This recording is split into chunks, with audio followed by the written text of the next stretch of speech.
আসসালামু আলাইকুম বন্ধুরা, আজকে দেখেন আমি কি মাছ নিয়েছি। মাছটাকে আমি ধুয়ে গুনার জালি দিয়ে পরিষ্কার করে নিব। ডলে গরম পানি দিয়ে ধুয়ে পরিষ্কার করে আমি মাছটাকে একে একে কেচে নিব। কেচে হলুদ মরিচ মাখিয়ে লবণ মাখিয়ে ছাইডে রেখে দিব। কড়াইয়ের মধ্যে তেল দিয়ে গরম হয়ে আসলে আমি মাছটাকে উল্টে পাল্টে লাল লাল করে ভেজে নামিয়ে নিব।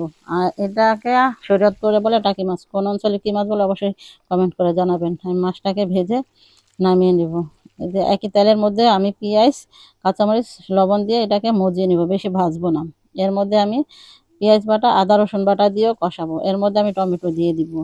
যদি ভালো লাগে লাইক কমেন্ট শেয়ার করে দিবেন এবং কি ফলো দিবেন। আমার নিত্য নতুন ভিডিও পেতে ফলো দিয়ে রাখবেন, ভিডিও আপনাদের কাছে পৌঁছে যাবে। কষানো হয়ে গেলে উপরে তেল চলে আসলে পরিমাণ মতো পানি দিয়ে আমি কিছু কাঁচা মাছ রেখে দিয়েছিলাম। অফ ক্যামেরা আমি কাঁচা মাছগুলোকে ভালোভাবে কষিয়ে নিয়েছি। দেখেন একটু লবণ লাগবে, লবণ দিয়ে দিয়েছি। পরিমাণ মতো পানি পানি দিয়ে আমি একে একে ভাজা মাছগুলিকে দিয়ে দিব এবং উপরে কিছু টমেটো দিয়ে দিব। টমেটো দিয়ে আমি একটু জিরা ফাঁকি দিয়ে দিব।